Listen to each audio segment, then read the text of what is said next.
வணக்கம். செல்வகுமாரின் இந்திய வானிலை ஆய்வறிக்கை 2025 மே 31 சனிக்கிழமை அதிகாலை நிலவர வானிலை ஆய்வறிக்கை. அதிகாரப்பூர்வ வானிலை அறிக்கைக்கு இந்திய வானிலை ஆராய்ச்சித்துறை அறிக்கையை பார்க்கவும். அனைத்து மாநிலங்களுக்கான வானிலை ஆய்வறிக்கை. வங்கக்கடலில் நிலை கொண்டு வங்கதேசம் கரை கடந்த காற்றழுத்த தாழ்வு மண்டலம் செயலிழந்து நேற்றைக்கு வங்கதேசத்தின் வடக்கு பகுதி அசாம், மேகாலயா, அருணாச்சல பிரதேசத்தில் நீடித்துக் கொண்டிருந்தது. இப்பொழுது அருணாச்சல பிரதேசத்தின் சீன எல்லையோர பகுதிகளில் அருணாச்சல பிரதேசத்திற்கு கொட்டி தீர்க்கும் கனமழை பொழிவை கொடுத்து வருகிறது. பிரம்மபுத்திரா நதியில் வெள்ளப்பெருக்கை ஏற்படுத்த போகிறது. சற்று அசாதாரண சூழ்நிலை நிலவுகிறது. பிரம்மபுத்திரா நதி கரையோரம் கண்டிப்பாக நீர்வரத்து அதிகரிக்கும். அஸ்ஸாமோட வனவிலங்கு சரணாலய பகுதிகளில் எல்லாம் நீர் சூழ வாய்ப்பு இருக்கிறது.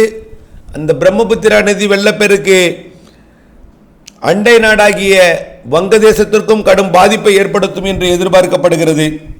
தொடர்ந்து மழைப்பொழிவு கொட்டி கொண்டிருக்கிறது. இந்த மழைப்பொழிவு அனைத்து வடகிழக்கு மாநிலங்களுக்குமே ஏற்படுத்தி கொண்டிருக்கிறது. அண்டை நாடாகிய பூட்டான், இந்திய மாநிலமாகிய மேற்கு வங்க பகுதிக்கும் அதனை ஒட்டியுள்ள ஒடிசா, சத்தீஸ்கர், ஜார்க்கண்ட், பீகார் பகுதிகளுக்கும் மழைப்பொழிவை கொடுத்து வருகிறது. மேலும் ஆந்திர பிரதேசம், தெலுங்கானாவிலும் ஆங்காங்கே மழை. இந்த நிகழ்வு இன்னும் தென்மேற்கு பருவக்காற்றை ஈர்த்து கொண்டுதான் இருக்கிறது. ஆனால் முற்றிலும் செயலிழக்கவில்லை.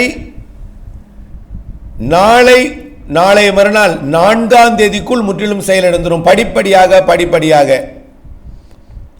நாளையிலிருந்து செயலிழக்க தொடங்கும். படிப்படியாக செயலிழக்க தொடங்கும்.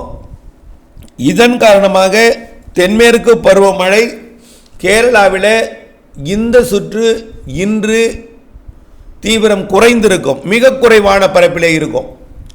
தமிழ்நாட்டின் மேற்கு தொடர்ச்சி மலையில் நீலகிரியிலிருந்து கன்னியாகுமரி வரைக்கும் ஒரு சில இடங்களில் மழை இருக்கும். வால்பாறையிலையும் மற்றும் நீலகிரியிலையும் நேற்றைய மழையில் பாதியான மழை, லேசான மிதமான சற்று கனமழை பொழிவு என்று ஆங்காங்கே இருக்கும். நாளை 1ஆம் தேதி வடகிழக்கு மாநில பகுதிகளுக்கு மழை பொழிவை கொடுத்து கொண்டிருக்கூடிய அந்த காற்று சுழற்சியானது, அதாவது தாழ்வு பகுதியானது தாழ்வு நிலையாக செயலிழக்கும் என்பதனால அதை நோக்கி பயணித்துக் கொண்டிருக்கூடிய காற்று கொஞ்சம் கொஞ்சமாக டைட்டாக போகிறது, வேகம் எடுத்து போவது, வேகம் குறைந்து தமிழ்நாட்டின் தரைப்பகுதிகளுக்குள்ள கொஞ்சம் கொஞ்சமாக நுழையும். அதாவது வடக்கு நோக்கியே வலுவாக பயணித்துக் கொண்டிருப்பது வேகத்தில் குறையும் பொழுது, ஈர்ப்பில் குறையும் பொழுது தமிழ்நாட்டின் மாவட்டங்களில் மெல்ல நுழையும்.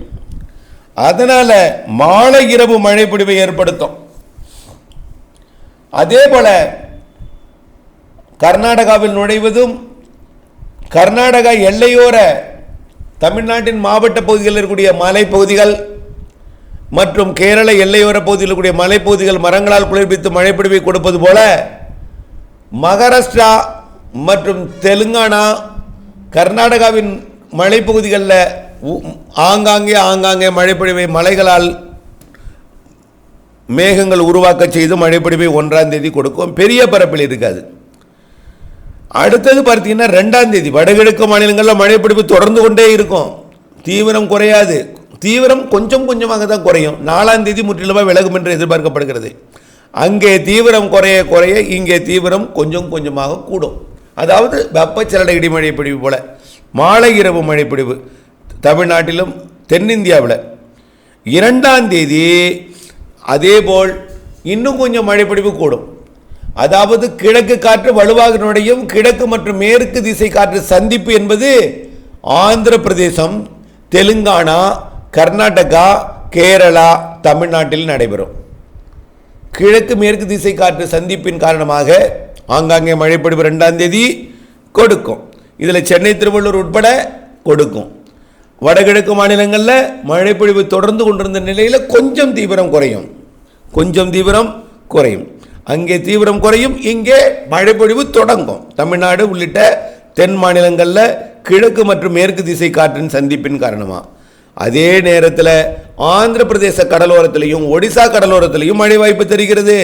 2ஆம் தேதி நள்ளிரவு அதிகாலையில், 3ஆம் தேதி அதிகாலையில், 3ஆம் தேதியும் இன்னும் கொஞ்சம் மழை பரப்பில் கூடும். தமிழ்நாடு, கேரளா, கர்நாடகா, தெலுங்கானா, ஆந்திர பிரதேசத்தில் ஆங்காங்கே மழை பொழிவு இருக்கும். ஒடிசா மற்றும் வடக்காந்திர கரையோரத்திலும் ஆங்காங்கே இருக்கும். 3ஆம் தேதி வடகிழக்கு மாநில மழைப்பொழிவு மேலும் தீவிரம் குறையும். அப்புறம் 4ஆம் தேதி முற்றிலுமாக வடகிழக்கு மாநில மழைப்பொழிவு விலகும். தமிழ்நாட்டிலே மழைப்பொழிவு பரவலாகும். தமிழ்நாடு, கேரளா, கர்நாடகா, ஆந்திர பிரதேசம், தெலுங்கானாவிலே ஆங்காங்கே மாலை இரவு மழைப்பொழிவு கொடுக்கும். அதே மழை தமிழ்நாட்டில் கொஞ்சம் பரப்பில் கூடியிருக்கும். 4ஆம் தேதி ஆந்திர பிரதேசத்தின் தெற்கு பகுதி, தமிழ்நாடு, தெற்காந்திரா, கேரளா மற்றும் புதுச்சேரி, காரைக்கால் பகுதிகளில் வரக்கூடிய 4ஆம் தேதி பரப்பில் கூடிய மழைப்பொழிவு இருக்கும்.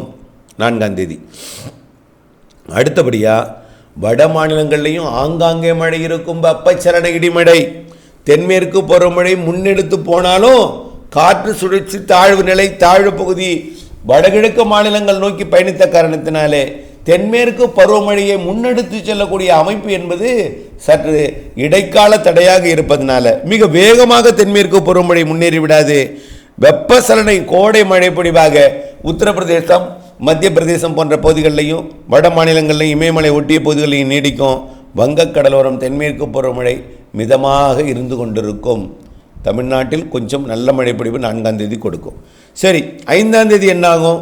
5ஆம் தேதியிலிருந்து 7ஆம் தேதி 8ஆம் தேதி வரைக்கும் மழை வாய்ப்பு குறைவு. காரணம், கிழக்கு திசை மேற்கு திசை காற்றை சந்திப்பு ஏற்படுத்தக்கூடிய கிழக்கு திசை காற்று நுழையாது. இதனால் என்னாகும்னா, வங்கக்கடலில் எதனால் நுழையாதுன்னா, அதாவது வடக்கு அந்தமான் மற்றும் மியான்மர் கரையை ஒட்டி புதிய வளிமண்டல சுழற்சி உருவாக போகுது.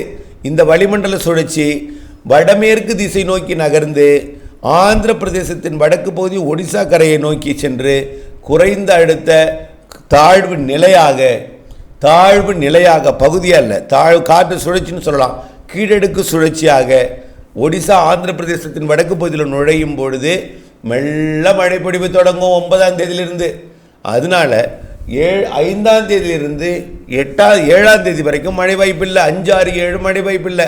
8ஆம் தேதி மீண்டும் மழைப்பொழிவு லேசாக தென்மேற்கு பருவமழை தொடங்கும். 9ஆம் தேதி கொஞ்சம் கூடும். 9ஆம் தேதியிலிருந்து தமிழ்நாட்டுக்கும் மழைப்பொழிவு ஆங்காங்கே கிடைக்கும்.